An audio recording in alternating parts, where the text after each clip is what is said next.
యేసుని ప్రేమ లక్ష్యము చేయుము ప్రియుడా. పాపపు ప్రేమలో విడువక నిలచి పాపము చెందెదవో నరుడా. పాపపు ప్రేమలో విడువక నిలచి పాపము చెందెదవో నరుడా. పాపిని కావను ప్రేమ స్వరూపుడు శాపమునోచెను కల్వరిలో. పాపిని కావను ప్రేమ స్వరూపుడు శాపమునోచెను కల్వరిలో. రక్షణను సగెడు యేసుని ప్రేమ లక్ష్యము చేయును ఓ ప్రియుడా. రక్షణను సగెడు యేసుని ప్రేమ లక్ష్యము చేయును ఓ ప్రియుడా. సచిన పాపిని వెదకి రక్షింప సచితకి ఆగనుడెవడో. సచిన పాపిని వెదకి రక్షింప సచితకి ఆగనుడెవడో. సచిన పాపిని వదని తోయని నిశ్చల ప్రేమయుడు యేసే. సచిన పాపిని వదని తోయని నిశ్చల ప్రేమయుడు యేసే. రక్షణను సగెడు యేసుని ప్రేమ లక్ష్యము చేయుము ఓ ప్రియుడా. రక్షణను సగెడు యేసుని ప్రేమ లక్ష్యము చేయుము ఓ ప్రియుడా. నమ్ముము సోదర నిన్ను రక్షించు నెమ్మది నొందెదవు నిజము. నమ్ముము సోదర నిన్ను రక్షించు నెమ్మది నొందెదవు నిజము. నమ్మదిచో ప్రభు ప్రేమను గానము. నమ్ముము ప్రభు ప్రేమ ఈ దినమే. నమ్మదిచో ప్రభు ప్రేమను గానము. నమ్ముము ప్రభు ప్రేమ ఈ దినమే. రక్షణను సగెడు యేసుని ప్రేమ లక్ష్యము చేయుము ఓ ప్రియుడా. రక్షణను సగెడు యేసుని ప్రేమ లక్ష్యము చేయుము ఓ ప్రియుడా. ధన ధని కుల మత సౌదానంద కానవు నిజ ప్రేమాదరణ. ధన ధని కుల మత సౌదానంద కానవు నిజ ప్రేమాదరణ. నన్ను నిలచుని నిత్యము విందుగా పొందుము ప్రభు ప్రేమను. నన్ను నిలచుని నిత్యము విందుగా పొందుము ప్రభు ప్రేమను. రక్షణను సగెడు యేసుని ప్రేమ లక్ష్యము చేయుము ఓ ప్రియుడా. రక్షణను సగెడు యేసుని ప్రేమ లక్ష్యము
నొసగెడు యేసుని ప్రేమ లక్ష్యము చేయుము ఓ ప్రియుడా రక్షణ నొసగెడు యేసుని ప్రేమ లక్ష్యము చేయుము ఓ ప్రియుడా.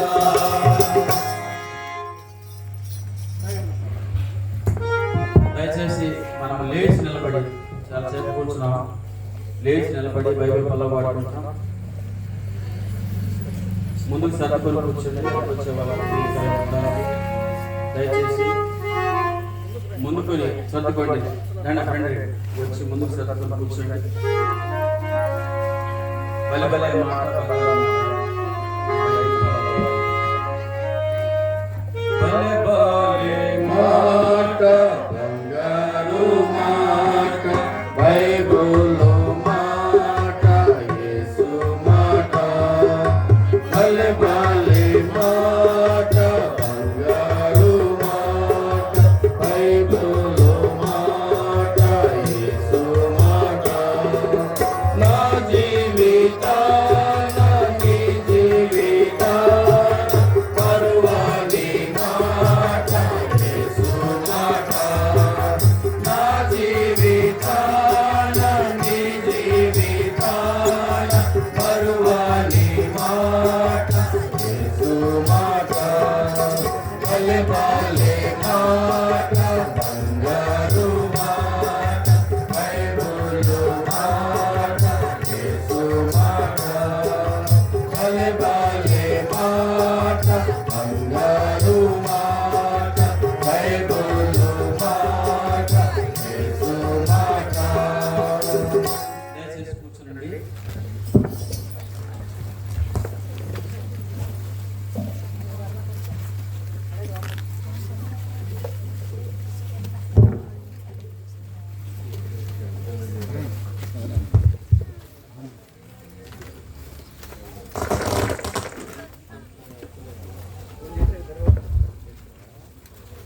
ప్రార్థన చేసుకుంటా. ప్రేమగల పరలోకపు తండ్రి, పరిశుద్ధుడు అయిన నమ్మకమైన దేవ, జీవము గల ప్రభువ, సర్వాధికారి, ఎన్నడూ మారని మార్పు చెందిన దేవ, ఘనమైన మా రక్షక, మీ స్తోత్రములు వందనములు చెల్లిస్తూ మీ పాద సన్నిధిలో సాగిలపడి మిమ్మల్ని స్తుతిస్తూ గణపరుస్తూ ఉన్నాం. కొలకలూరు గ్రామంలో ఈ చివరి దినాల్లో మీ ప్రజలను మీరు ప్రేమించిన దేవుడై మీరు ఏర్పాటు చేసిన ఈ ప్రత్యేక కూడికలను బట్టి మీకు స్తోత్రాలు. ఈ ప్రారంభ కూడికను మీ నామమును కృతజ్ఞతాస్తుతులు చెల్లించి ప్రభువా పాటలతో వాయిద్యములతో మిమ్మల్ని గణపరిచే ధన్యత మీరు మాకు ఇచ్చినందుకై స్తోత్రాలు. ఈ కూడికను ఆశీర్వదించి దీవించండి ప్రభువా. వచ్చిన మీ ప్రజలను బట్టి మీకు స్తోత్రాలు. రావాల్సిన వారిని కూడా నడిపించండి. ఈ శబ్దయంత్రం ద్వారా ప్రభువా మా తండ్రి మీ వాక్యం వినుచున్న అనేకులతో మీరు మాట్లాడుతూ రమ్మని వేడుకుంటూ ఉన్నాం. మీ స్వరం వినిపింప చేయండి. ఎందు నిమిత్తము ఎవరి నిమిత్తము ఈ కూడికలు ఏర్పాటు చేశారో ఆయా మీ చిత్తాన్ని సంపూర్ణంగా నెరవేర్చుకొని అటు వారిని మీరు దర్శిస్తున్నామని ప్రార్థిస్తూ ఉన్నాం. దేవా మీకు స్తోత్రాలు. మా మధ్య ఉన్నందుకై వందనాలు చెల్లిస్తూ ఉన్నాం. ఎవరి ప్రేమ ప్రయాస మా తండ్రి జరుగుతున్నాయో వారికి అందరికీ రెట్టింపు దీవెన ఆశీర్వాదం దయచేయండి.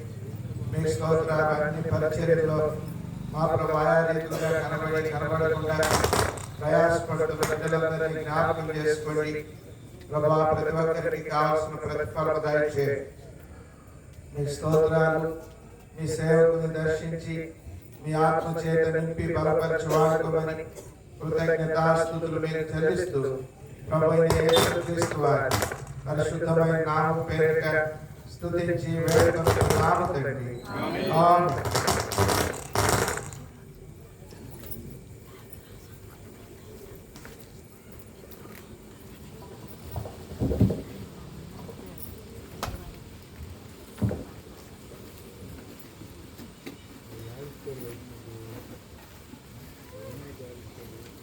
ప్రభువైన యేసుక్రీస్తు నామమున మీకందరికీ శుభములు తెలియపరుస్తున్నాం.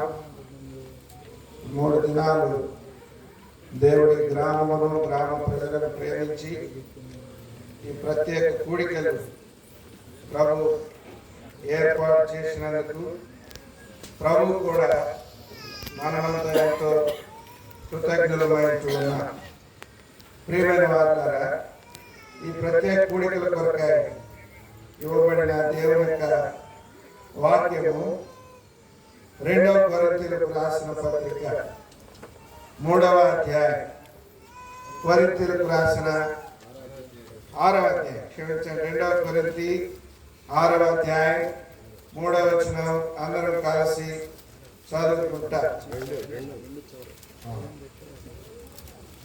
2వ కొరింథీయులకు రాసిన పత్రిక 6వ అధ్యాయం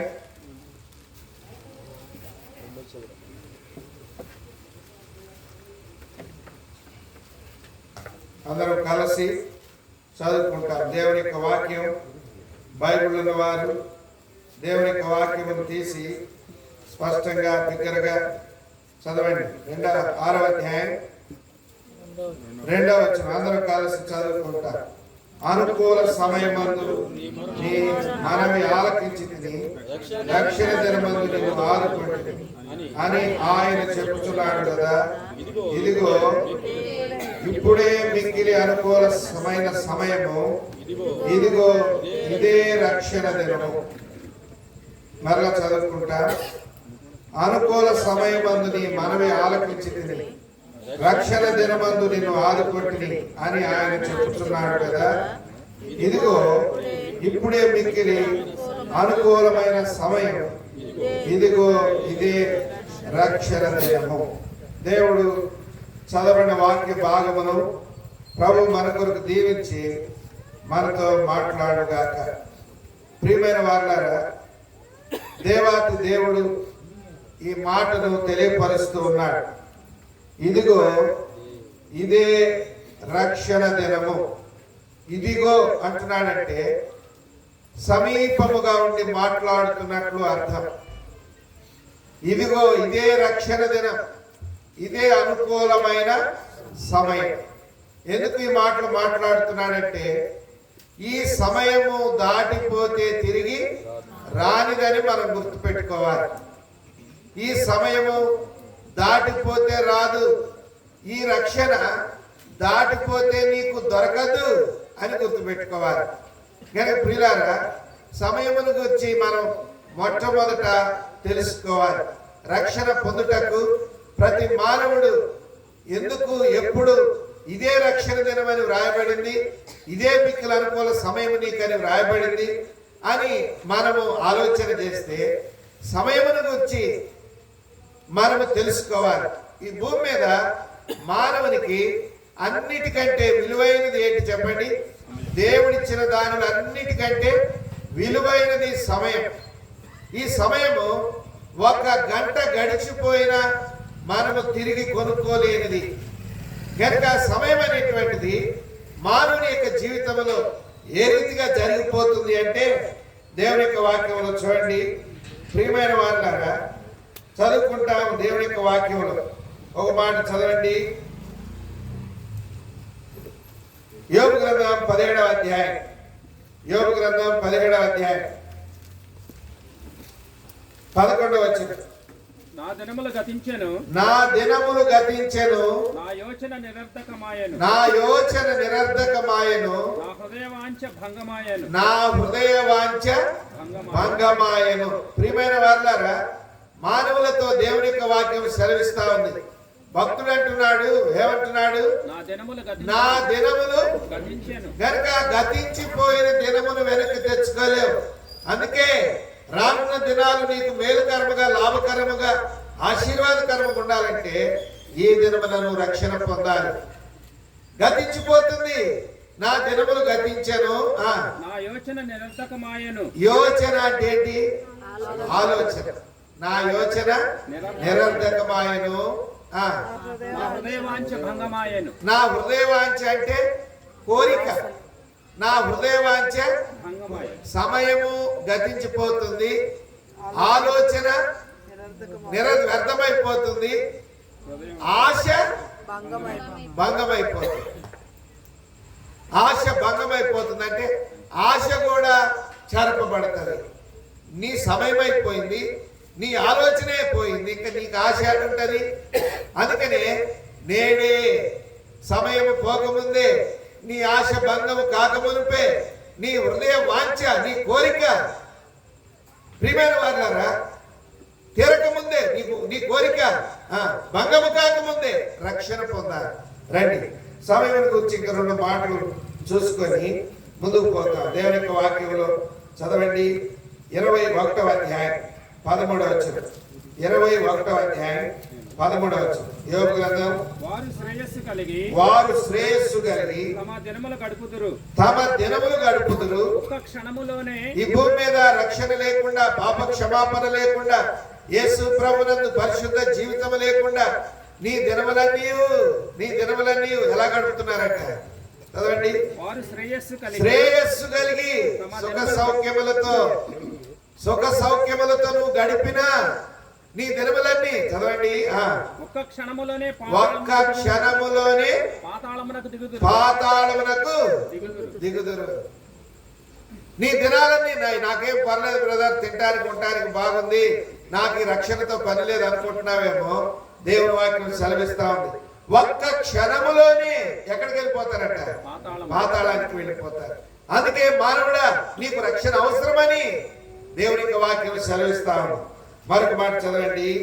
దేవుని యొక్క వాక్యములో 30వ అధ్యాయం సామెతల యోబు గ్రంథం 30వ అధ్యాయం 27వ వచనం. యోబు గ్రంథం 30:27. నా పేగులు మానక మండుచున్నవి. తీసుకో, నా పేగులు మానక మండుచున్నవి. అపాయ దినములు నన్ను ఎదుర్కొనేను. ఏ దినములంట? ప్రతి మానవునికి, ఎంత ధనవంతుడైనా, ఎంత కలిగిన వారైనా అపాయ దినములు. అందుకని ప్రసంగి గ్రంథకర్త అంటాడు, దుర్దినములు రాకముందే. దుర్దినములు రాకముందే అంటే అపాయకరమైన దినములు నీకు రాకముందే, అపాయకరమైన దినాలు నీకు రాకముందే. చదవండి. నా పేగులు మండుచున్నవి. అపాయ దినములు నన్ను ఎదుర్కొనేను.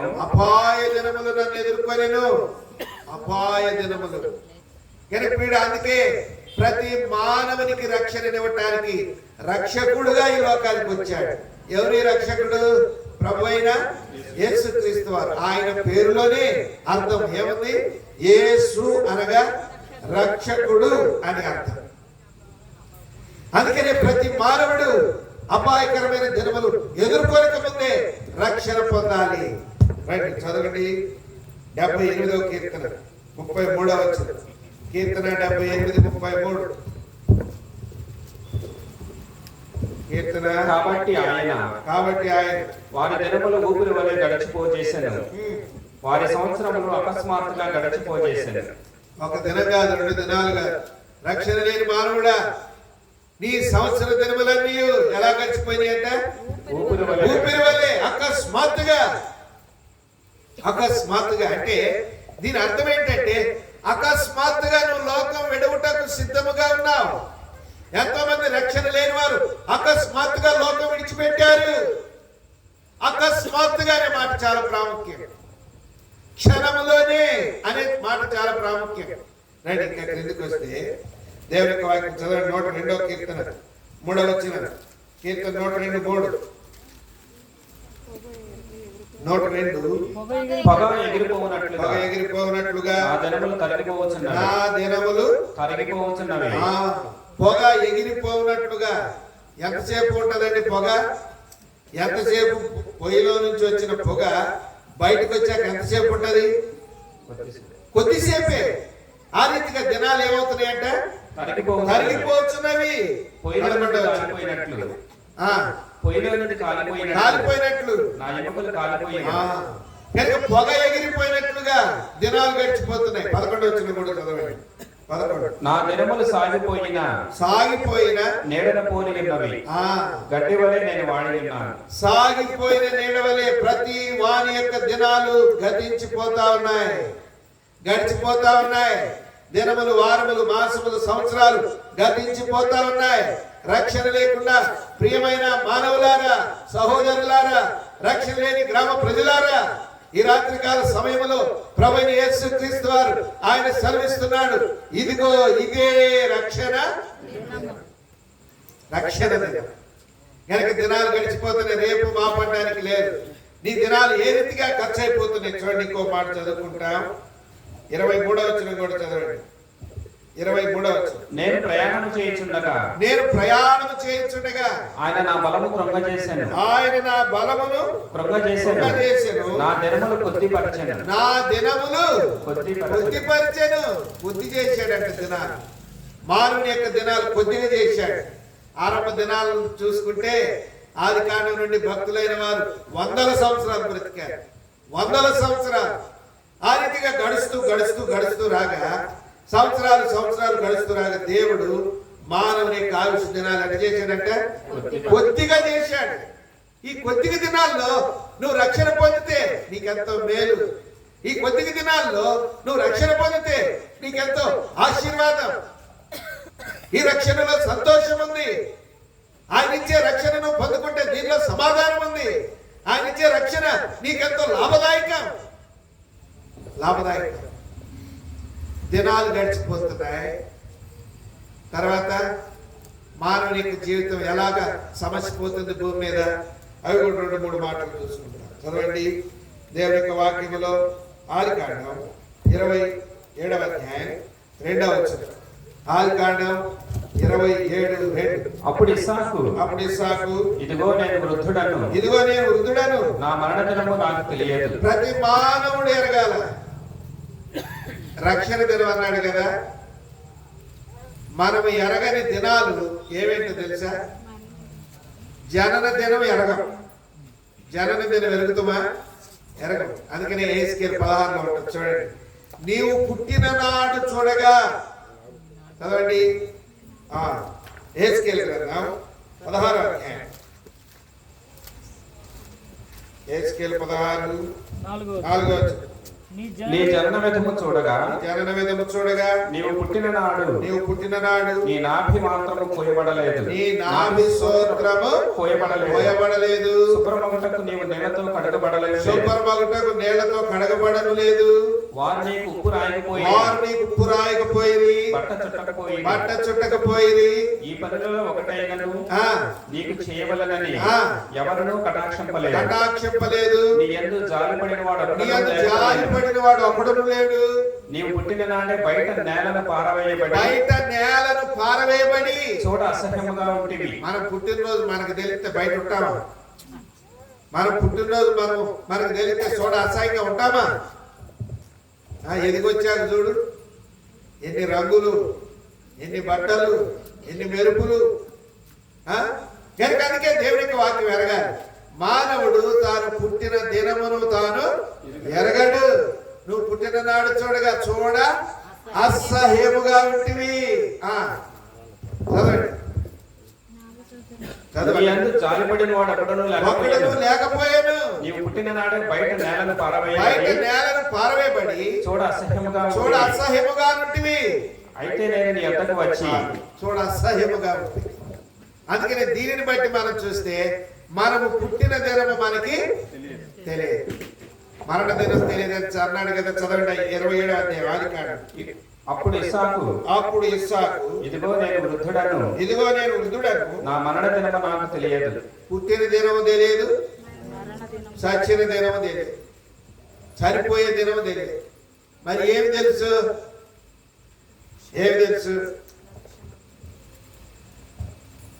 మరి గడిచిపోతున్న దినాలను తెలుసా?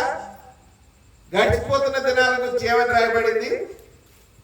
నీడవలే, పొగవలే కొద్ది చేశావు, గతించిపోతున్నాయి. మరి ఏ దినాలు తెలుసు? కరెక్ట్. పుట్టిన దినము తెలియదు మానవునికి, గడుచుచున్న దినాలు కూడా తెలియదు. ఎందుకంటే రేపటి దినము నీది కాదన్నాడు. గడుచుచున్న దినాలు కూడా తెలియదు. ఎప్పుడు మరణిస్తావో నీకు తెలియదు. అందుకనే దేవాతి దేవుడు ప్రభువైన యేసుక్రీస్తు వారు రక్షకుడుగా ఈ లోకములోకి వచ్చాడు. వచ్చి ఏమన్నాడు? దేని కొరకు ఈ లోకానికి వచ్చాడంట? పాపులను రక్షించుటకు క్రీస్తు యేసు ఈ లోకమునకు వచ్చాను. జన్మ కర్మ పాపములలో జీవిస్తున్న మనలను రక్షించుట కొరకే ఆయన ఈ లోకానికి వచ్చాడు. నీకు రక్షణ అవసరమైనది. ఎందుకంటే నీ దినాలు కొద్దిగే అకస్మాత్తుగా గతించిపోతున్నాయి. పొగవలే నీడవలే అవి దాటిపోతా ఉన్నాయి. ఎప్పుడు ఏ సమయమున యాత్ర ముగించాలో తెలియదు. ఇంకా 2-3 మాటలు చూసుకుంటా. దేవుని యొక్క వాక్యంలో యోబు గ్రంథం 14వ అధ్యాయం 15వ అధ్యాయం 14 యోబు గ్రంథం 15:14. శుద్ధుడగుటకు నరుడు ఏ పాటివాడు? నిర్దోషుడగుటకు స్త్రీకి పుట్టినవాడు ఏ పాటివాడు? నువ్వు ఏ పాటివాడవు? ఆస్తులు ఉండొచ్చు, అందచందాలు ఉండొచ్చు, ఐశ్వర్యం ఉండొచ్చు, రకరకాలైనటువంటి బలగము నీకు ఉండవచ్చు. దేవుని యొక్క వాక్యం సెలవిస్తా ఉంది, నీవు ఏ పాటి వాడవు? ఏ పాటి వాడంట? యోబు గ్రంథం 8వ అధ్యాయం 8వ వచనం. యోబు గ్రంథం 8వ అధ్యాయం 8వ వచనం. మనము నిన్నటి వారమే, మనకు ఏమీ తెలియదు. మనము నిన్నటి వారమే, మనకు ఏమీ తెలియదు. భూమి మీద మన దినములు నీడవలే ఉన్నవి. గుర్తుపెట్టుకోండి, మనము నిన్నటి వారమే. అందుకే ఆలస్యం చేయకుండా తక్షణమే నేడే నువ్వు రక్షణ పొందాలి. దినాలు గడిచిపోతా ఉన్నాయి. పాపములో పుట్టి పాపములో జీవిస్తూ పాపములో మరణిస్తున్నారు. పాపములో మరణిస్తున్న వారంతా ఆడిపోతున్నారంట. పాపము వలన వచ్చు జీతం మరణము, దాని ఫలితము నిత్య నరకం, అగ్నిగుండం, యుగాయుగములు అగ్ని గంధకములతో మండు గుండములో పాల్గొంటారు. ఈ రక్షణ నువ్వు పొందకపోతే నీకు నాకు రక్షణ ఇవ్వటానికి యేసు ప్రభువు ఈ లోకానికి వచ్చాడు. లోకాసు సువార్తలో ఏమని రాయబడింది? నేడు రక్షకుడు మీ కొరకు పుట్టి ఉన్నాడు. రక్షకుడు అనే పేరుతో వచ్చాడు. అయ్యా, నిన్ను గురించి ఎవరు చెప్పలేదు, నిన్ను గురించి నాకు తెలియదని మనం అంటానికి వీలు లేకుండా రక్షకుడు అనే పేరుతో వచ్చాడు. దావీదు పట్టణమందు నేడు రక్షకుడు ఈయన ప్రభువైన క్రీస్తు. ప్రియమైన వారులారా, పాపిని రక్షించడానికి రక్షకుడుగా ఈ లోకానికి వచ్చాడు. ప్రతి మానవుడు పాపములో పుట్టి పాపములో జీవిస్తూ పాపములో పెరుగుతున్నాడు.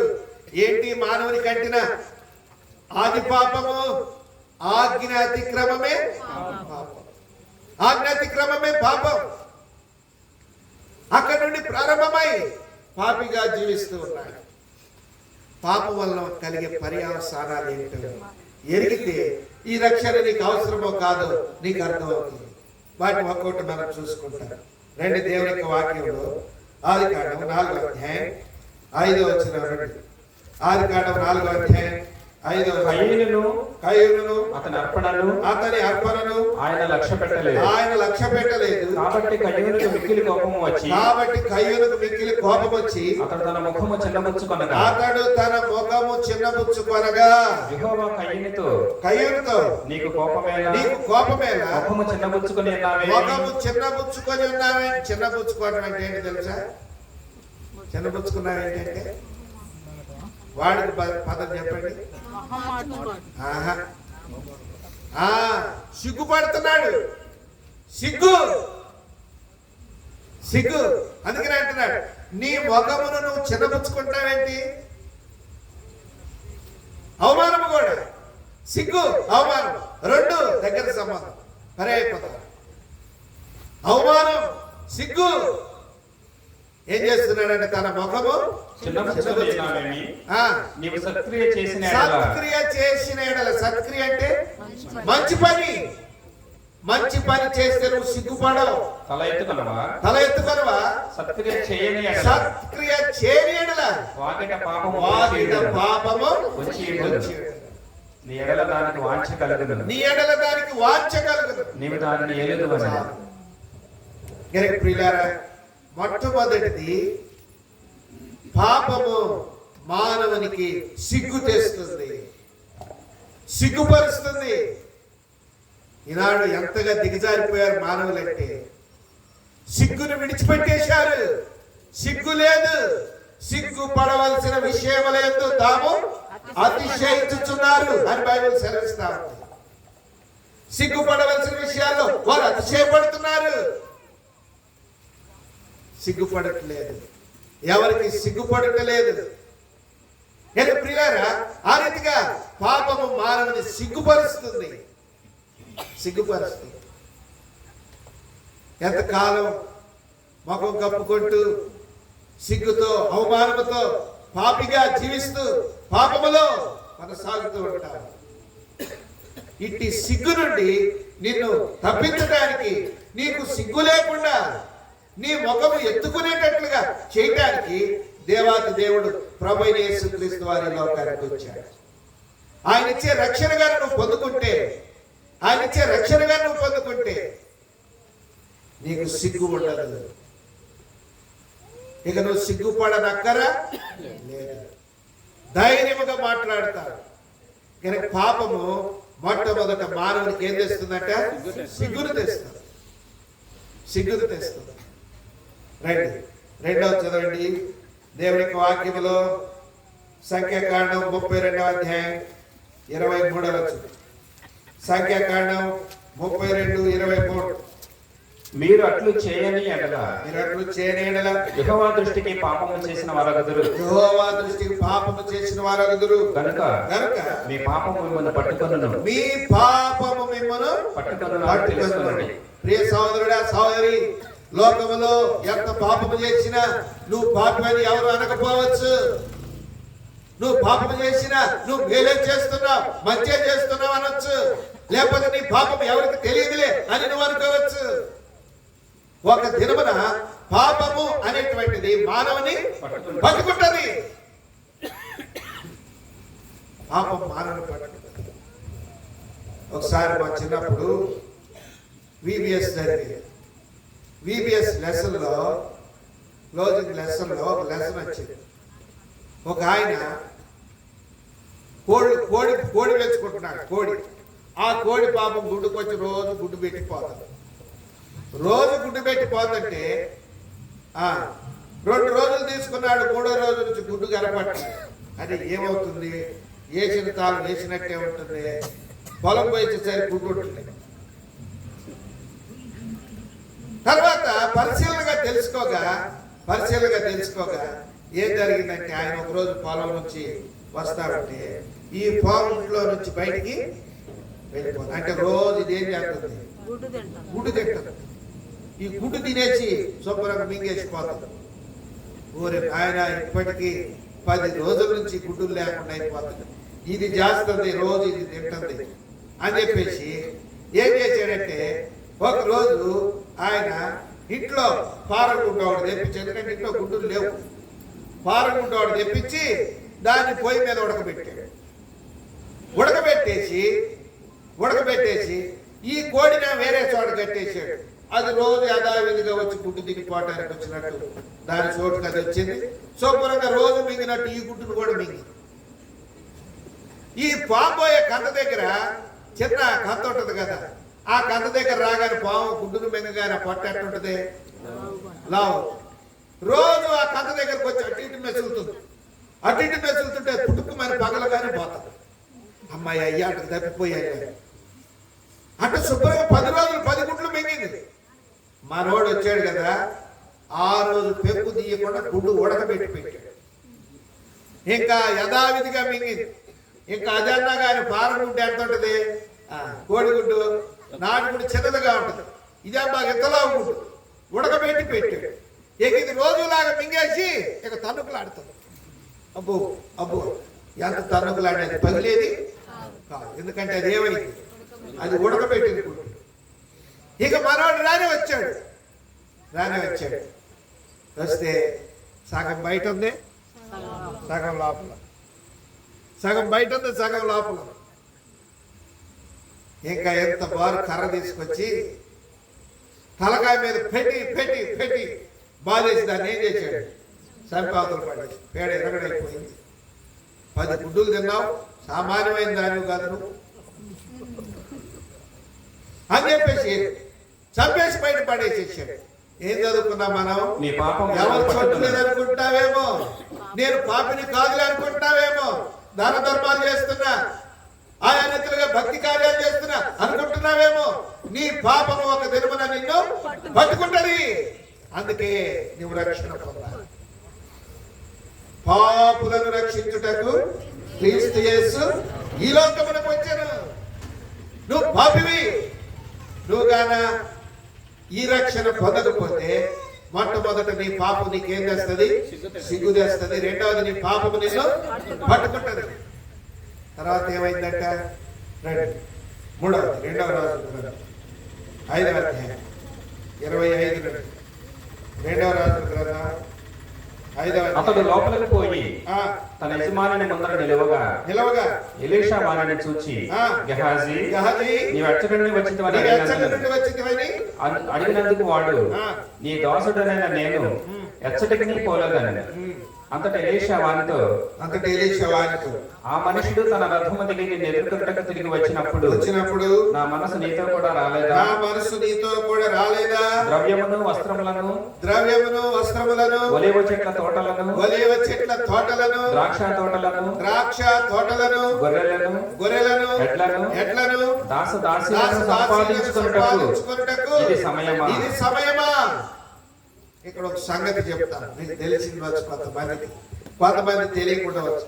ఏంటి సందర్భం అంటే, దైవజనుడు ప్రార్థన చేస్తే బాగుపడతానని ఒక దేశం నుండి ఒక రాజు వచ్చాడు.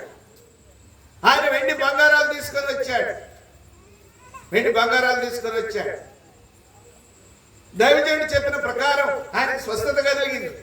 వెళ్తూ అయ్యా ఇగో ఇది తెచ్చాను, తీసుకో, ఈ వెండి బంగారాలు తీసుకంటే దైవజనుడు అన్నాడు, అట్లాంటి పని నేను చేయను.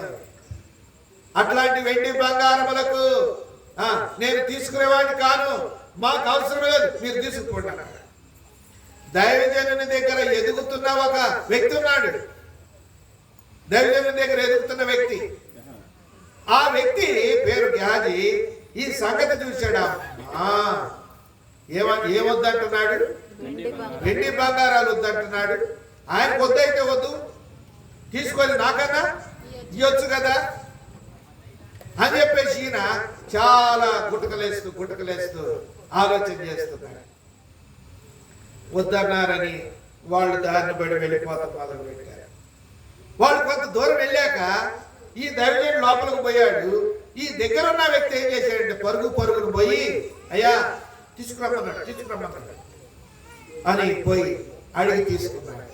ఆయన అన్నాడు, ఎంత దూరం ఎందుకు, ఎంత పరిగెత్తి, మేము ఆడుండగానే తీసుకుంటే ఒకటి కాదు 2 తీసుకుపో, ఇదిగో మొత్తం తీసుకుపో.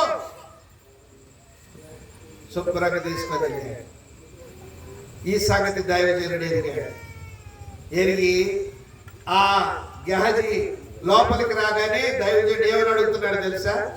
గెహాజీ, నువ్వు ఎక్కడికి వెళ్ళి వచ్చావు?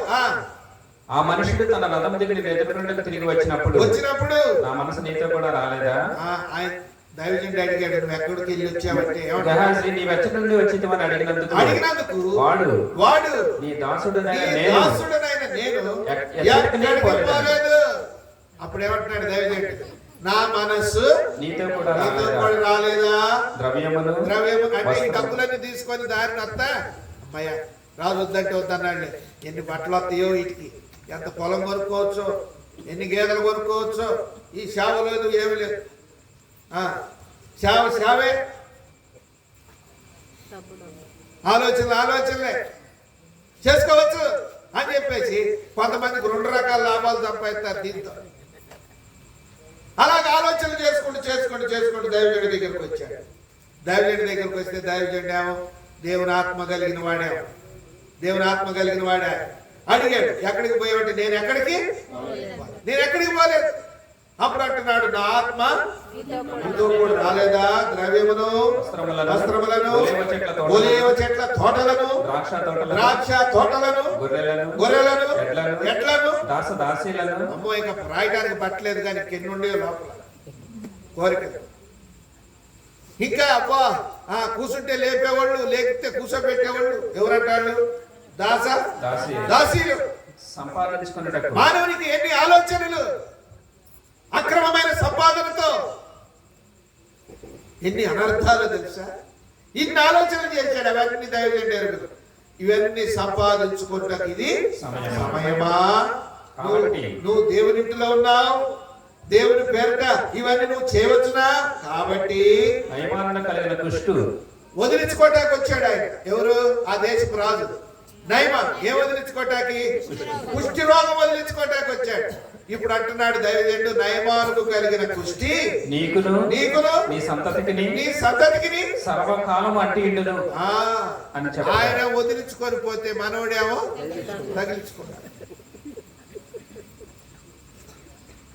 అనుకున్నాడు పాపం డబ్బు వెండి బంగారం కాదురా, అదంతా కుష్టు, అది కుష్టు నీకును నీ సంతతికి. అయ్యో పాపం వాళ్ళు ఏం చేశారు అంటే నీ పాపం అంతా బరువైంది,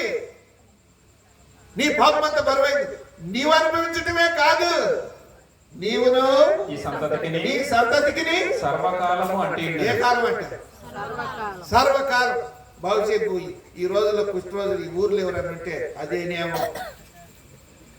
ఆడ నుంచి పారి నీళ్ళే నీకును నీ సంతతికి సర్వకాలము అంటే ఉంటుందని చెప్పగా వాడు మంచు వలె చల్లనైన కుష్ఠము కలిగి. వెంటనే రేపు మాపు కాదు, దైవజనుడే నోటమ్మట మాట రావటమే ఆలస్యం, తన నొసటన వెంటనే కలిగిందంట కుష్ఠరోగం. ఏమంటారు దీన్ని? ఆయనకు వస్తేనేమో పర్వాలేదు, ఆయన తర్వాత ఆయన సంతతికి కూడా ఏ కాలం? వానాకాలం, ఎండాకాలం మాత్రమే కాదు, సర్వకాలం. దీన్ని ఏమన్నారు తెలుసా? చెప్పండి మీరు. మొదట పాపము, మొదటిది ఏంటి? సిగ్గుపరుస్తుంది. తర్వాత ఏం చేస్తుంది? నిన్ను పట్టుకుంటది.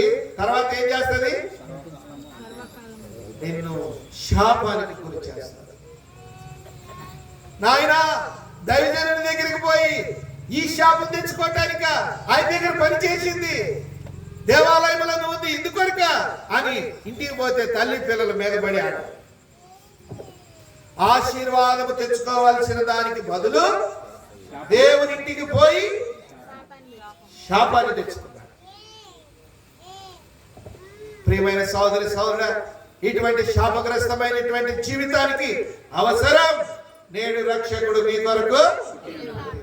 ఎంతకాలం ఇంటి శాపమును భరిస్తూ నీవు నీ పిల్లలు ధనం అనుకొని, వెండి అనుకొని, బంగారం అనుకొని మోసపోతున్నావు. అది డబ్బు కాదు, అది వెండి కాదు, అది బంగారం కాదు. అయితే అవ్వచ్చు, అది శాపగ్రస్తమైనది. దానిలో నీకు మేలు లేదు, దానిలో నీకు రక్షణ లేదు అనుకున్నాడు. పొలాలు, ద్రాక్ష తోటలు, ఏ తోట? మనకలాగా అరటి తోటలు, మొలక తోటలు కాదు, ఒలివ తోటలు. ఒలివ నూనె ఎంతో తెలుసా? ఒలివ నూనె చాలా ఖరీదు. 1 కేజీ 800 900 దాకుంటారు. అటువంటి తోటలు పండించుకుందాం అనుకున్నాడు, కొనుక్కుందాం అనుకున్నాడు. కనుక పాపము మూడవది ఏం చేస్తుంది? శాపానికి గురి చేస్తుంది. ఈనాడు అనేక కుటుంబాలు శాపగ్రస్తములో ఉన్నారు. ఈనాడు అనేక కుటుంబాలు శాపగ్రస్తమైన స్థితిలో ఉన్నారు. ఎటువంటి భయంకరమైన శాపములో ఉన్నా ఈ రక్షకుడు, ఈ దేవుని దగ్గరకు వస్తే ఈ రక్షణని సొంతం చేస్తాడు. నీ శాపమునంతా తొలగిస్తాడు, నీ సిగ్గునంతా తీసేస్తాడు, నిన్ను సంపూర్ణముగా విడిపిస్తాడు. రా దేవుని దగ్గరికి, రా దేవుని దగ్గరికి. ప్రయాసపడి ఏ భారం?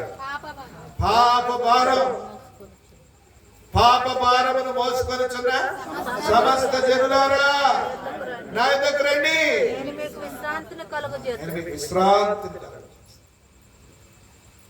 ప్రియుడా, నీకు నీ కుటుంబానికి నీ పిల్లలకు అంటిన సిగ్గును, పట్టబడిన జీవితాన్ని, కలిగిన శాపాన్ని విడిపిస్తాడు. రక్షణ లేకుండా నువ్వు అంటే ఎంతకాలం సిగ్గుపడుతూ ఉంటావు, ఎంతకాలం సిగ్గుతో అవమానంతో ఉంటావు. సిగ్గు అనేది అవమానములకు గురి చేస్తుంది. సిగ్గు అనేది అవమానములకు గురి చేస్తుంది. పట్టబడిపోతున్నా 4 చదవండి.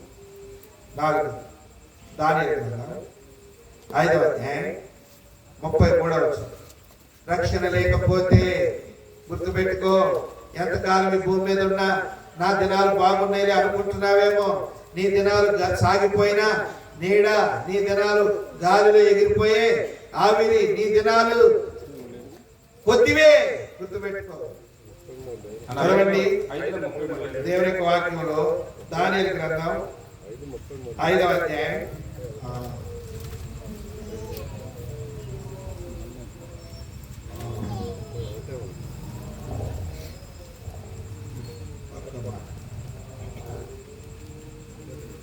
23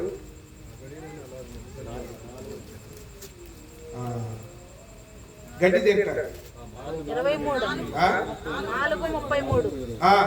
క్షమించండి, 4:33. తమ యొక్క నుండి మనుషులు నిన్ను తరిమెదరు. ఆ గడియలోనే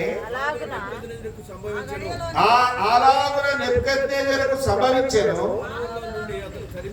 మానవులలో నుండి అతని తరిమిరి. అతడు పశువు వలె. ఎవరి వ్యక్తి? రాజు. రాజు ఎందుకు తరమవలసి వచ్చింది?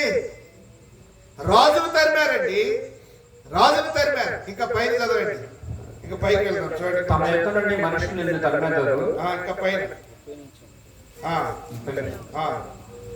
రాజు బొగలోను నన్ను ఈ మహా విశాల పట్టణము నా బలాధికారమును నా ప్రభావ ఘనతను కనపరచుటకై నా రాజధాని నగరముగా నేను కట్టించినది అదా అని తనలో తాను అనుకునేను. రాజు నోట ఈ మాట ఉండగా ఆకాశం నుండి ఒక శబ్దము వచ్చాను. ఏదనగా రాజుకు నెబుకద్నెజరు, ఇదే నీకు ప్రకటన. ఈ రాజ్యము నీ యొద్ద నుండి తొలగిపోయాను. తమ యొద్ద నుండి మనుషులు నిన్ను తరిమేదరు. తన యొద్ద నుండి మనుషులు నిన్ను తరిమేదరు. నీవు అడవి జంతువుల మధ్య నివాసము చేయొచ్చు. 27 వచ్చిన చదవండి. 27 వచ్చిన. రాజా నా యోచన నీ దృష్టికి అంగీకారమగును గాక. ఒకవేళ నీవు నీ పాపములు మాని నీతి న్యాయములను అనుసరించి నీవు బాధపడినట్టి వారి యందు కరుణ చూపిన యెడల నీకున్న క్షేమము నీకిక మీదట ఉండునని ప్రత్యుత్తరం ఇచ్చాడు. ఏం చేశాడంట? నీ పాపములు మాని న్యాయములను అనుసరించి రాజు అయ్యాడు, కిరీటధారి అయ్యాడు, సింహాసనాసీనుడు అయ్యాడు. పాపము చేస్తున్నాడు. రాజ్యములో నీతి లేదు, న్యాయం లేదు, అక్రమముగా నడుచుకుంటున్నాడు. అందుకనే జనులు అతనిని ఏం చేశారట? తరిమారు. అతన్ని తరిమారు. అంటే అధికారం పోయింది, రాజరికం పోయింది. ధర్మపడ్డాడు. ప్రియుడా, పదవీచ్యుతుడైపోయాడు. అధికారం పోయిన వాడైపోయాడు. నిన్ను పాపము పదవీచ్యుతుని చేసేస్తుంది. నీ పాపము నీకున్న అధికారాలన్నింటినీ భంగపరుస్తుంది. అందుకనే ఈ రక్షణను పొందాలి. అందుకని ఇక్కడ ఏమంటున్నాడు? రాజా నా యోచన నీ దృష్టికి అంగీకారమగును గాక. ఒకవేళ నీవు నీ పాపములు మాని నీతి న్యాయములను అనుసరించి. ఏ నీతి? నీతి అంటే ఏంటి? న్యాయం అంటే ఏంటి? నేనే మార్గము, నేనే సత్యము. న్యాయము అనగా ప్రభు అయిన యేసుక్రీస్తు వారు. నీతి అనగా నీతిమంతుడు లేడు, ఒక్కడు లేడు. లోకములో నీతిమంతుడు లేడు. నీతి ఎరగని లోకం, నీతి లేని లోకానికి నీతిమంతుడుగా ఆయన లోకానికి వచ్చాడు. ఇప్పుడు ఆయన నీతి న్యాయం అనుసరించాలంటే ఎవరిని అనుసరించాలి? దేవుణ్ణి అనుసరించాలి. అంటే తన రాజ్యములో ఆయనే దేవుడు. తన రాజ్యములో ఇక దేవుడు లేడు. నాకంటే దేవుడెవడు? నేనే అధికారిని అయితే కొంతమంది ఎలా ఉంటారంటే వారికి ఉన్న బలాన్ని చూసుకొని, స్థితిగతులు చూసుకొని విరవీగుతూ ఉంటారు. ప్రజలు ఏం చేశారంటే దాన్ని చూడండి, ఆ మాట చదువుకుంటాం. చాలా సిగ్గుమాలిన మాటలు, భయంకరమైన మాటలు. తన యొద్ద నుండి మనుషులు నిన్ను తరిమెదరు. నీవు అడవి జంతువుల మధ్య నివాసము చేయొచ్చు, పశువుల వలె గడ్డి మేసెదవు. అయ్యో, ఏం తినాల్సినాడు? రాజభోజనం తినాల్సిన వాడు మనుషులు తరమగా ఏం తింటాడంట? గడ్డి తింటాడు. గడ్డి కల్పిస్తాడు. అలాగే తరమబడ్డాడు, అలాగే గడ్డి తిన్నాడు. ప్రియ సోదరి సోదరుడా, పాపము నీ అధికారము నుండి నిన్ను వైదొలిగిస్తుంది. గుర్తుపెట్టుకో. క్రమక్రమముగా అది ఒక్కసారి సింహంలాగా మీదికి రాదు. మొట్టమొదటి ఏం చేసింది? సిగ్గు తెచ్చింది. తెలుసుకో ఏం కాదులే అని కొంతమందికి పరిపాటే. సిగ్గుపడరు. వాక్యంలో ఉంది ఆ మాట, తాము సిగ్గుపడవలసిన విషయం లేదు. బయట చూస్తే భయంకరమైనటువంటి పరిస్థితి. ఒక ఆయన రాశాడు, కనబడకుండా ఉండవలసిన శరీరమును కనబరుచుకుంటున్నారు, కనబడవలసిన శరీరమును కనబడకుండా కప్పుకుంటున్నారు. ఉదాహరణకి మొహం ఉంది, కనబడాలా కనబడద్దా? నేను కప్పుకుంటే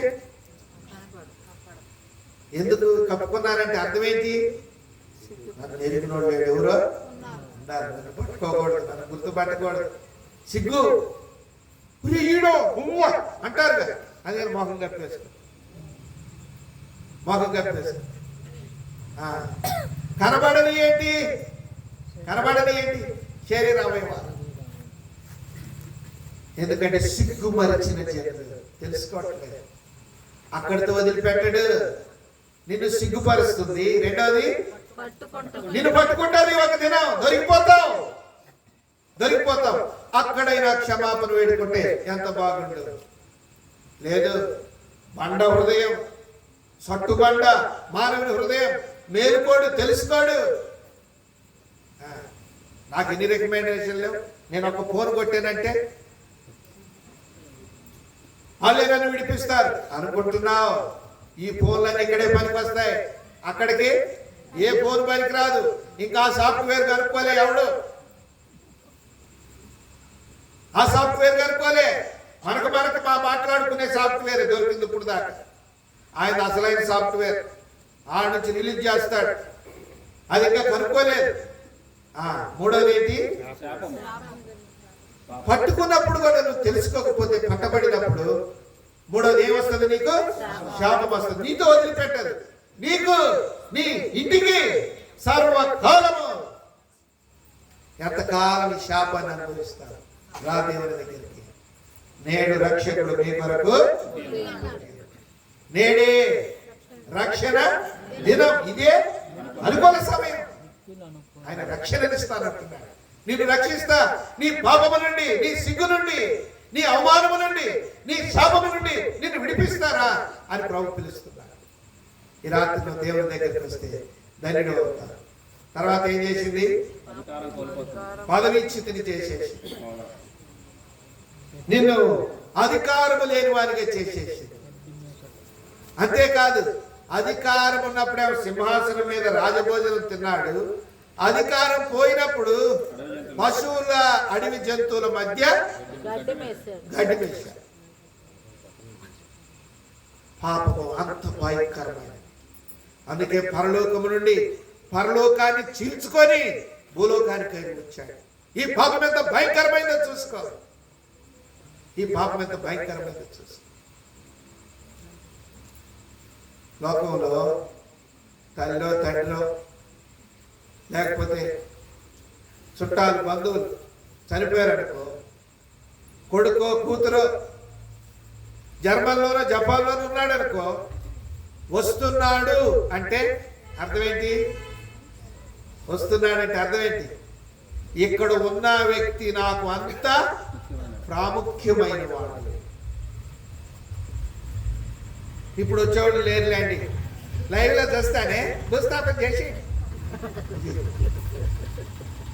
మరి ఆడవాళ్ళ కదా కాసేపు మంచం చుట్టూ చేరి లైవ్ లోనే ఏడుస్తాం మేము. మా పిల్లలు ఏడవ చిన్నాడు ఏడు లైవ్ లోనే ఏడుస్తున్నాం. అయిపోయింది, కాలం తీరుగతికి వచ్చేసింది. మానవుల మధ్య ప్రేమ ఐక్యతలు పోయాయి. ప్రియమైన సోదరి సోదరు రండి, 5వ చదువుకుంటా. 5 న్యాయాధిపతుల గ్రంథం 16వ అధ్యాయం. న్యాయాధిపతులు 16వ అధ్యాయం 27వ వచనం. న్యాయాధిపతులు 16:27. ఆ గుడి స్త్రీ పురుషులతో నిండి ఉండేను. స్త్రీ పురుషులతో నిండి ఉండేను. ఫిలిష్తీయుల సర్దారులందరూ అక్కడ ఉండేది. ఫిలిష్తీయుల సర్దారులు అందరూ అక్కడ ఉన్నారు. వారు సంసోనును ఎగతాళి చేయగా గుడి కప్పు మీద స్త్రీ పురుషులు రమారమి 3000 మంది చూస్తుండేది. ఎంతో మందిని చంపారు. సంసోన్ అంటేనే ఫిలిష్తీయులకి హడలు. సంసోన్ అంటేనే గజ గజ వణికిపోతారు. అటువంటి సంసోను పాపము చేత పట్టబడిపోగా ఏం చేశారు తెలుసండి? ఏం చేశారు? ఎగతాళిగా ముందు తనను బంధించేశారు.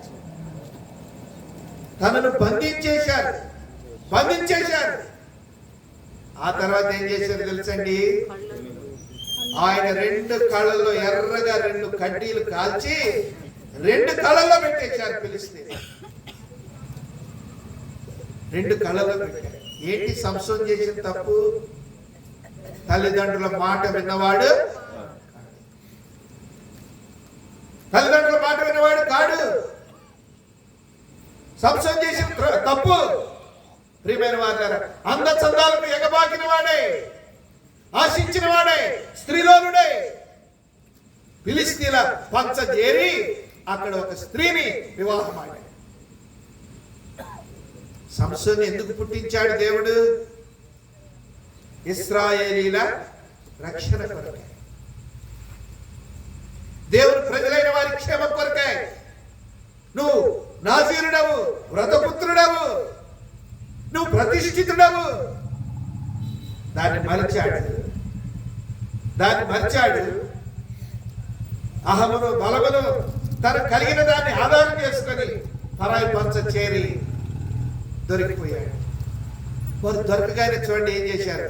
బంధించేశారు. తర్వాత అందుండి చేశారు. తర్వాత బంధించి 2 కడ్డీలతో నేత్రాలు పొడిచేసి తర్వాత బానిసగా తిరగలు కట్టారు. ఈ తిరగలు విసరటమే వారి పని. రోజు దినమంతా గాను కట్టారు. గానుగెద్దు అన్నమాట. గానుగెద్దు. ఆ గానుగలో విత్తనాలు పోస్తారు. ఇది ఎద్దు తిప్పినట్టే ఆయన పని తిప్పటమే. ఎందుకంటే బలవంతుడు. బానిస అయిపోయాడు. ఇప్పుడు ఏం చేస్తున్నారట? ఇంకా బానిస అయిపోవటం కాదు, అంతటితో వదిలిపెట్టలే. వారు తమ గ్రామ దేవతకు బలి ఇవ్వటానికి సిద్ధపరిచారు. ఎవరిని? బలి పశువు అయిపోయాడు. అయ్యా ఏందయ్యా నన్ను ఎక్కడికి తీసుకుపోతున్నారయ్యా, నాకు మాట చెప్పండి అని అడిగితే తిరగలు విసిరేవాడిని, కట్టేసిన వాడిని తీసుకొని పోతుంటే, నన్ను ఎక్కడికి తీసుకుపోతున్నారు నాకు మాట చెప్పండి అంటే, ఒరే గుడ్డోడా నీకు అన్ని కబుర్లు చెప్పాలా? సరేలే చెప్తున్నా విను. ఇప్పుడు దాకా తిరగలు విసిరావు కదా, ఇవాళ మా దేవత పండగ, మా గుళ్ళోకి నిన్ను కూడా తీసుకుపోతున్నా. ఎందుకయ్యా నేను దేవుని కుమారుడయ్యా, నా దేవుడు యెహోవా అయ్యా, భూమి ఆకాశములకు దేవుడయ్యా నా దేవుడు. ఇట్లాంటి విగ్రహాలు నేను ఎప్పుడు సేవించినాడు కాదయ్యా, నేను ఎప్పుడు దండం పెట్టలేదయ్యా. ఒరే, నువ్వు దండం పెడతావని కాదురా తీసుకుపోయేది, మరి దేనికయ్యా? మా దేవతకు నిన్ను పాపం విడిచిపెట్టదు. ఏం చేస్తున్నారంటే అక్కడ కట్టేసిన తర్వాత అంతమంది స్త్రీలతో పురుషులతో నిండి ఉంది దేవాలయం. చదవండి ఇప్పుడు. ఆ గుడి స్త్రీ పురుషులతో నిండి ఉండెను. ఫిలిష్తీయుల సర్దారులందరూ అక్కడ ఉండి వారు సంసోనును ఎగతాళి చేయగా గుడి గొప్ప మీద స్త్రీ పురుషులు రమారమి 3000 మంది చూచుచుండ్రి. అప్పుడు సంసోను యెహోవా ప్రభువా, దయచేసి నన్ను జ్ఞాపకం చేసుకొను. దేవా దయచేసి ఈసారి మాత్రమే నన్ను బలపరచుము. ఎన్నోసార్లు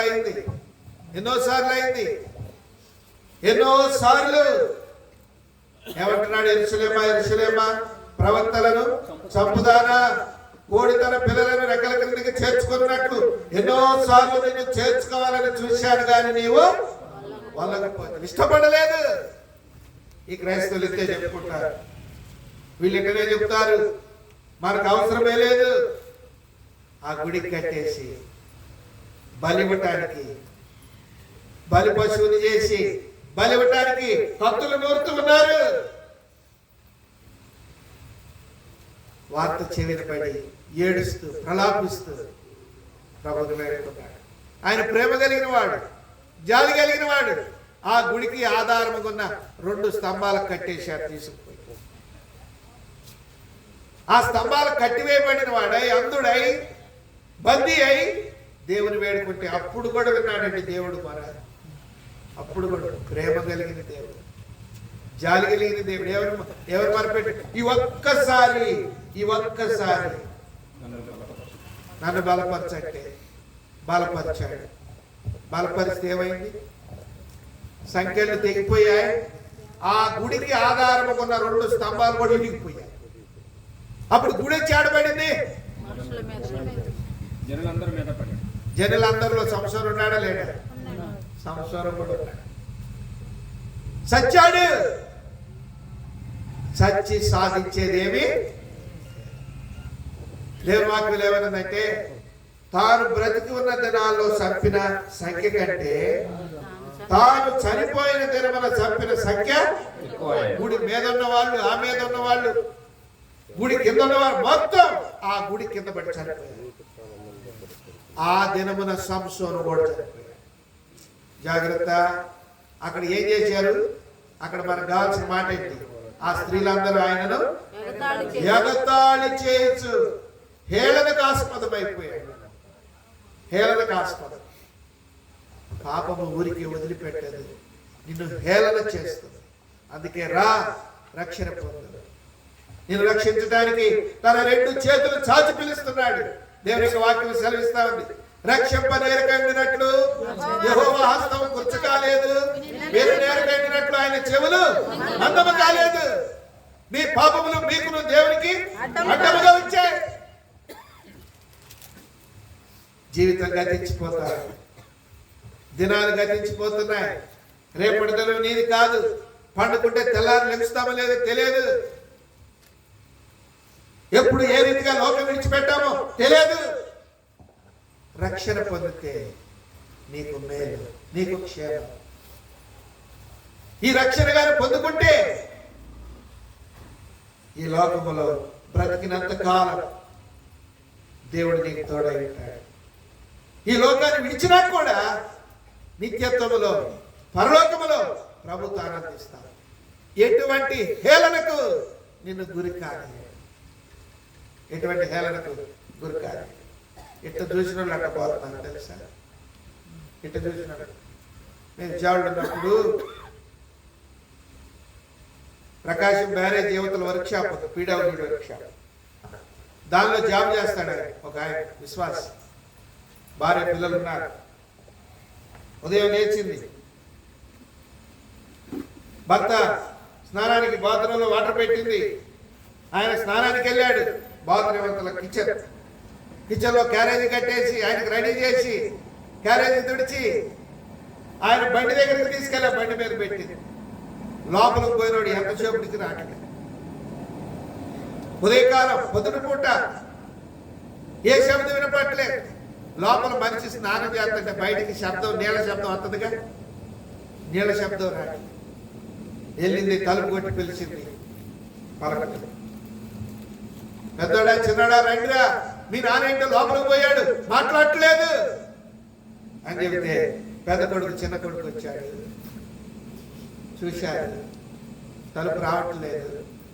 తలుపును బలంతాన పగలగొట్టి లోపలికి వెళ్ళి చూస్తే మొలక కట్టుకున్న టవల్ అట్టనే ఉంది. మొదటి లోట ముంచుకున్నాడు నీళ్లు, ఇట్లా ఆనిచ్చి పోసుకోవటానికి ఇట్లా ఆనుకొని లోట ఉంది. ఆ గోడకు ఆనుకొని ఉన్నాడు, ఆ గోడకు ఆనుకొని ఉన్నాడు. అంటే ముంచిన చెంబు కూడా ఇంకా మీద పోసుకోలేదు. వీళ్ళు తలుపు కొట్టి చూసినప్పుడు ఇంకా నీళ్లు మెల్లిగా అట్ట పడతానే ఉన్నాయి. పడతారు నానా అని వెళ్ళి పట్టుకోగానే పడిపోయాడు. వీడా లోకం విడక ముందే ప్రేమ గల దేవుడు పిలుస్తున్నాడు. హేళనకరమైన స్థితి రాకముందే, బందీవి కాకముందే, దేనికి బానిసవు కాకముందే ప్రభు దగ్గరికి వస్తే దేవుడు నిన్ను కనికరిస్తాడు. ఈ దేవుడు రక్షకుడు, ఈ దేవుడు రక్షకుడు, ఈయన పేరే రక్షకుడు. నువ్వు మోసపోవడానికి వీలే లేదు, వీలే లేదు. అందరిని ఎందుకు వచ్చావయ్యా లోకానికి అంటే అన్నాడు, పాపిని రక్షించడానికి వచ్చాడు. పాపుల రక్షకుడు. ఎన్నోది 6 చదవండి. 6 2వ సమూయేలు 12వ అధ్యాయం 14వ వచనం. 2వ సమూయేలు 12వ అధ్యాయం 14వ వచనం. అయితే ఈ కార్యం వల్ల యెహోవాను దూషించుటకు ఆయన శత్రువులకు నీవు గొప్ప హేతువు కలుగజేస్తువి గనుక నీకు పుట్టిన బిడ్డ నిశ్చయంగా చచ్చునని దావీదుతో చెప్పి తన ఇంటికి వెళ్ళాను. వచ్చాడు ప్రవక్త, నువ్వు ఈ కార్యం చేశావు కదండి. మరి అయితే ఈ కార్యము వలన యెహోవాను దూషించుటకు ఆయన శత్రువులకు. అంటే ఇప్పుడు నీ పాపం వలన దేవునికి ఏం కలిగింది? అవమానం. నీ పాపం వల్ల నీకు మాత్రమే అవమానం కాదు, నిన్ను సృష్టించిన వారికి ఏం కలుగుతుంది? అవమానం. అది కంటున్నాడు, యెహోవాను దూషించుటకు ఆయన శత్రువులకు నీవు గొప్ప హేతువు కలుగజేస్తువి గనుక నువ్వు గొప్ప హేతువు కలుగజేసి. ప్రియుడా, మన పాపము మనతోనే విడిచిపెట్టదు. మన పాపం వల్ల మన సృష్టికర్త కూడా అవమానం వస్తుంది. నీ పాపం వల్ల నిన్ను సృష్టించిన వారికి అవమానం కలుగుతుంది. 2 3 ఎంతరా? 2 3 ఎంత? 6. 3 2 9. ఎవడురా నీకు లెక్కలు నేర్పింది? తప్పు చెప్పింది ఈయన, మెలక పెట్టింది అడిగింది ఆయన. ఇప్పుడు ఏమన్నాడు తెలుసా? ఎవడురా నీకు అంటే ఈ రాయిపోయి ఆడపడింది. లెక్కలు చెప్పినోడు మీద ఏ పనికి మాలినోడు రా నీకు చెప్పి ఇంకా ఆగట్లే, ఇంకా ఏ పనికి మాలినోడు రా, వాడికి అసలు చదవచ్చా రాదా? ఇక చూడు చదువుతుంటే ఈ తిక్కలోడికి ఏం తెలియదు. కాదు 3 లేదండి, నోరు పుస్తక. దావీదు విషయమై అంటున్నాడు, దేవుని శత్రువులకు నువ్వు హేతువ కలుగజేశావు, నీకు పుట్టిన బిడ్డ. క్రీడా పాపము ఎంత భయంకరమైనదంటే దేవునిని కూడా అవమానపరుస్తుంది. దేవునికి కూడా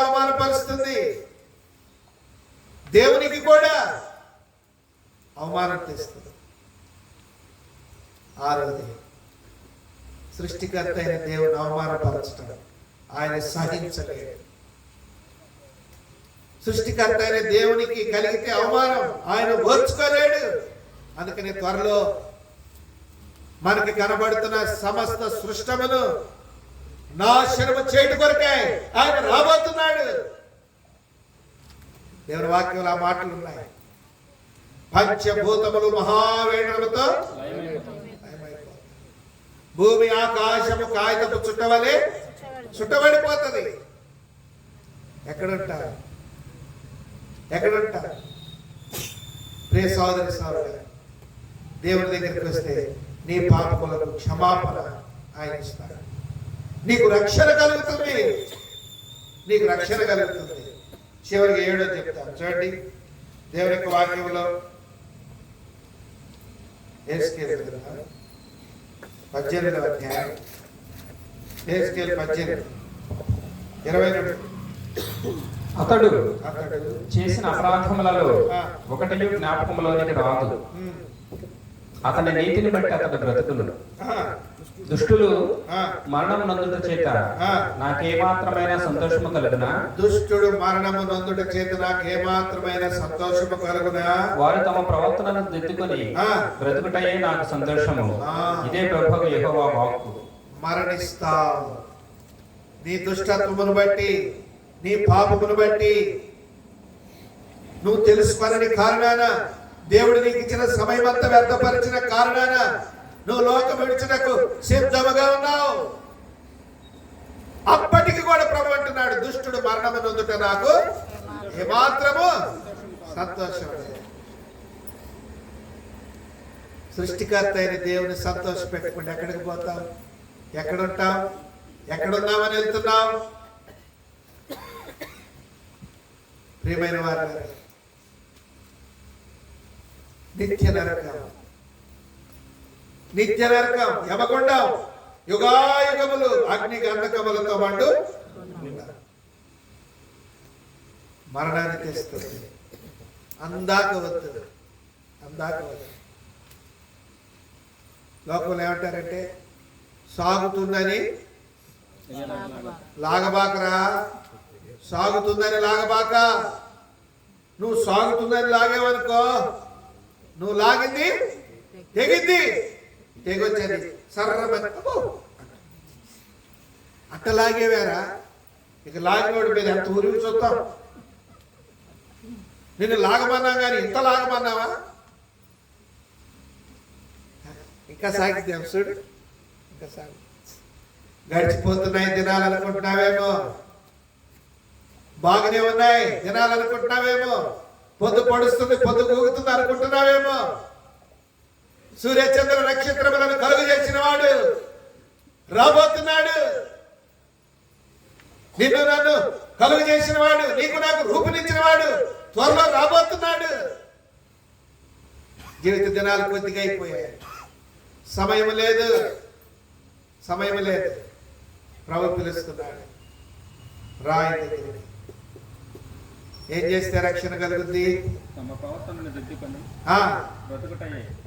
ప్రవర్తనను దిద్దుకొనుట. ఎంత సులువండి, ఎంత సులువు. నీ ప్రవర్తన దిద్దుకోవటం. ఎలా దిద్దుకోవాలి? యేసు ప్రభు అని నీ నోటితో ఒప్పుకొని, నీ పాపములను నువ్వు ఒప్పుకొని నేడలా ఆయన నమ్మదగిన వాడును నీతిమంతుడును గనుక సమస్త దుర్నీతి నుండి, పాపము నుండి నిన్ను పవిత్రుడుగా చేస్తాడు. ఆ రీతిగా పవిత్రపరచబడతావు. యేసు ప్రభువుని నీ నోటితో ఒప్పుకొని దేవుడు ఆయన మృతుల నుండి తిరిగి లేపనని విశ్వసించిన ఎడలా నీవు రక్షింపబడతావు. వీటన్నిటి నుండి కాపాడబడతావు, విడిపించబడతావు, సంరక్షించబడతావు. ఈ రక్షణ నీ సొంతమైపోతుంది. దేవుని బిడ్డగా తెచ్చబడతావు. నీ పాపములన్నింటి నీకు ఎన్నడను జ్ఞాపకము చేసుకోనడు. ప్రేమామయుడు పరిశుద్ధుడైన దేవుడు ఇంకెంత కాలము పాప క్షమాపణ లేకుండా, పరిశుద్ధ జీవితం లేకుండా సాగుతుందిలే అనుకుంటున్నావేమో. సోదరుడా, సోదరి, కాలం సంకుచితమైంది. నీ బలము స్థిరము కాదు, నీ ఆయుష్ స్థిరము కాదు.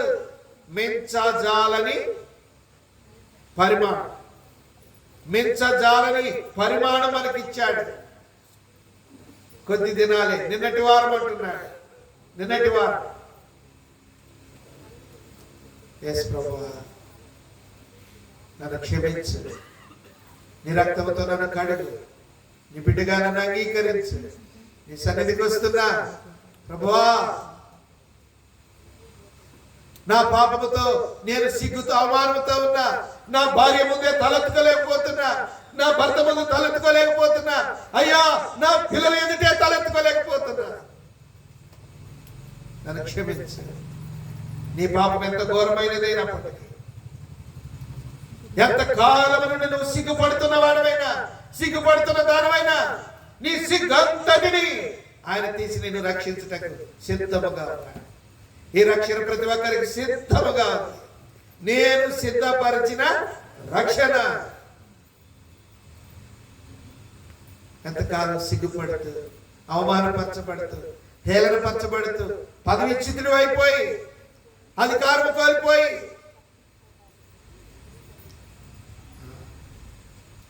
ప్రియమైన వారులారా, దేవుని దగ్గరికి రండి, దేవునికి హృదయం.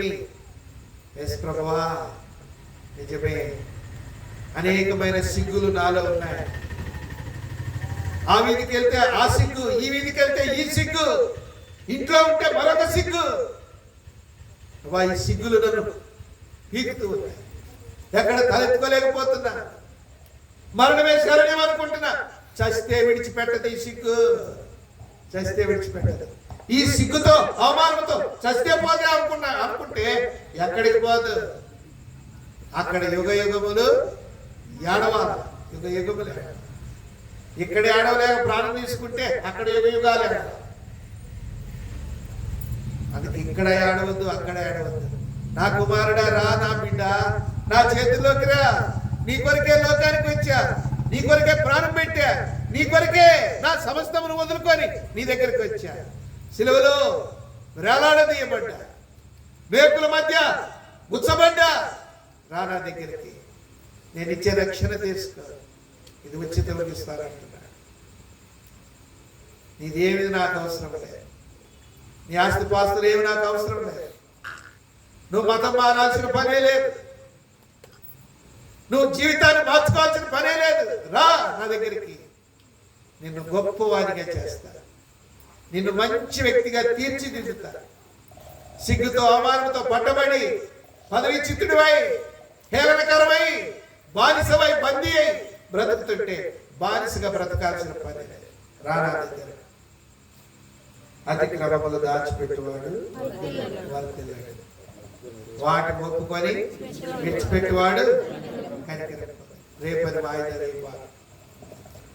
రేపు ఒప్పుకుంటాలే, బాబు ఒప్పుకుంటానే, రేపటి దినము మంది అంతలో కనబడే అంతలో మాయమవు ఆవిరి ప్రేమతో పిలుస్తున్నాడు. ఈ రాత్రి ఆయన దగ్గరికి వస్తే నువ్వు ధన్యుడు అవుతావు, ధన్యురాలు అవుతావు. నీ కొరకు తన రెండు చేతులు చాచి రానా దగ్గరికి, నా కుమారుడా, నా కుమార్తె, నా కుమారుడా, నా కుమార్తె అని పిలుస్తున్నాడు. ప్రేమాస్వరం నీ చెవులకు వినబడుతూ ఉండగానే, నీ చెవులు మోగబోకముందే, నీ నోరు ఆగిపోకముందే, యేసు ప్రభువా, పాపిని నన్ను రక్షించుడు కొరకు వచ్చావు, సిగ్గుతో ఉన్నా, అవమానంతో ఉన్నా, నన్ను క్షమించు, నన్ను విడిపించు. పట్టబడి ఉన్నా, దొరికిపోయి ఉన్నా, బందీనై శరసాల బ్రతుకుతున్నా, దేవా నన్ను క్షమించు. నీ కాళ్ళు చేతులు ఆడకుండా ఆగిపోకముందే, నువ్వు నేల బాగా పండుకొనకముందే, పడిపోకముందే, నీ గుండె ఆగిపోకముందే ప్రేమతో పిలుస్తున్నాడు. రాత్రి ధన్యుడు అవుతావు. ఎంత గొప్ప రక్షణను నిర్లక్ష్యం చేస్తే నీవు నేడే మిక్కిలి అనుకోవచ్చు. ఇదే గొప్ప రక్షణ. ప్రభువైన యేసు క్రీస్తునందు విశ్వాసం ఉంచు, అప్పుడు దేవుడు నీ ఇంటి వారు గొప్ప రక్షణ ప్రార్థన చేస్తాను.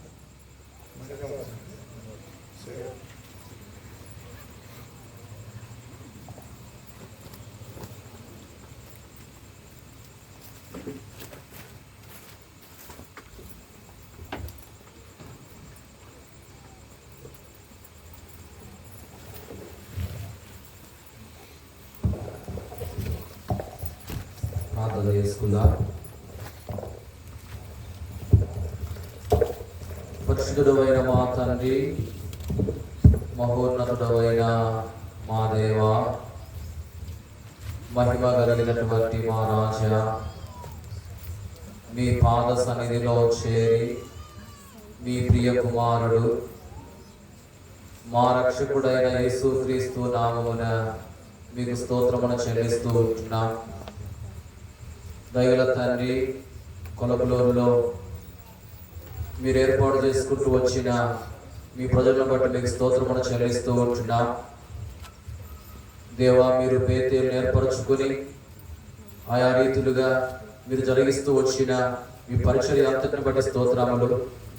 ఈ సంవత్సరం కూడా కలిగి ఉండే దాని కొరకై మీరు సహాయపడుతూ వచ్చిన విధానం అంతటిని బట్టి మిమ్మల్ని ఘనపరుస్తూ ఉంటున్నాం. ఈ ప్రత్యేక కూడికలలో నాయన మొదటి దిన ప్రభువ రాత్రికాల సమయమందు మీ దాసుని నిలవబెట్టుకుని అభిషేకించి మీరు బలపరిచి వాడుకుంటూ వచ్చిన విధానం మిమ్మల్ని ఘనపరుస్తూ ఉంటున్నాం. దేవా, పాపము ద్వారా ఏ విధంగా మనుషులకు నష్టం కలుగుతుందో మీరు జ్ఞాపకం చేస్తూ వచ్చారు. దేవ, పాపాన్ని బట్టి ఓ ప్రభువా సిగ్గు కలుగుతుంది అని, ఓ ప్రభు పాపం పట్టుకుంటుంది అని, దేవ పాపం శాపాన్ని తీసుకొస్తుంది అని, ప్రేరణకు అప్పగిస్తుంది అని, ఓ ప్రభువా పాపాన్ని బట్టి మీ యొక్క నామానికి కూడా అయా దోషణ కలుగుతుంది అని మీరు పలు విధాలుగా మాట్లాడుతూ వచ్చారు. దేవ, ఇలాంటి ఆయన పాపాన్ని చేస్తూ పాపములు ఎవరైతే కొనసాగుతూ ఉంటున్నారో వారిని ప్రత్యేకంగా దర్శించండి. ఇక్కడ కూర్చున్న వారిలో ఓ ప్రభువా దగ్గర దూరంలో యంత్ర శబ్దంలో ఎవరైతే ఈ మాటలు వింటూ వచ్చారో వారిలో ఎవరైతే ఇంకా పాపములో జీవిస్తూ ఉంటున్నారో, ఇంకా పాపులుగానే కొనసాగుతూ ఉంటున్నారో వారిని దర్శించండి ప్రభువా. అయా తండ్రి, పాపాన్ని బట్టి కలిగే నష్టం ఎంత ఘోరముగా ఉంటుందో వారు గ్రహించిన వారే ఓ ప్రభువా మీ ప్రేమను గ్రహించి మీ ప్రేమను ఎరిగి మీ యొక్క బలియాగమును అయా తండ్రి గుర్తు చేసుకుని మిమ్మల్ని అంగీకరించి మీ యొక్క నామములో పాప క్షమాపణ పొంది నీతిమంతులుగా తీర్చబడి ఓ ప్రభువా పరిశుద్ధులుగా చేయబడి ఆ భయంకరమైనటువంటి అయా పాతాలను తప్పించుకొని పరలోకానికి వారసులుగా చేపట్టకు సహాయపడుతున్నారండి. దేవ, మా ప్రార్థనలు మీరు అంగీకరించండి. దయగల తండ్రి, కృపను చూయించండి. ఇంతవరకు మీరు చేస్తూ వచ్చిన సహాయం అంతటిని బట్టి మిమ్మల్ని స్తుతిస్తూ ఉంటున్నారు. దయగల తండ్రి, ఓ విత్తబడిన వాక్యాన్ని మీరు ఫలింపులోకి తీసుకుందామని వందనముల స్తోత్రములు చెల్లించుకుంటూ మిమ్మల్ని స్తుతిస్తూ ముందున్న సమయాన్ని కూడా ఆశీర్వాదకరముగా చేయమని యేసుక్రీస్తు ప్రభు నామమున ప్రార్థించి స్తుతించి వేడుకొనుచున్నాం తండ్రి, ఆమేన్. ముగింపులో పాట పాడుకుంటాం. ప్రభు యేసే సత్యమయ్య.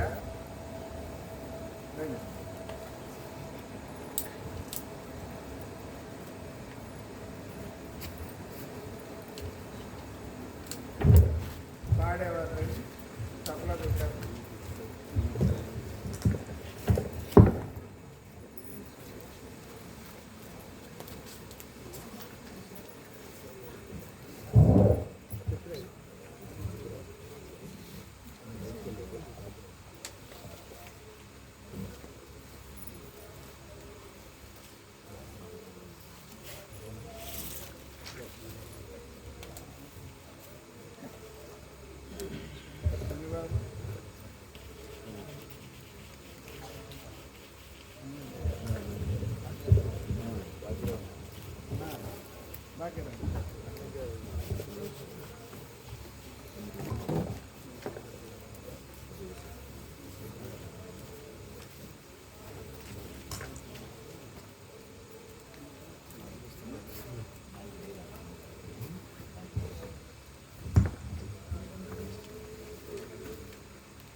కొత్త పాఠ పుస్తకాలలో చేర్చబడిన ఆటలు ఉంటుంది. సహజంగా చిన్న పాఠ పుస్తకం ఉంటుంది.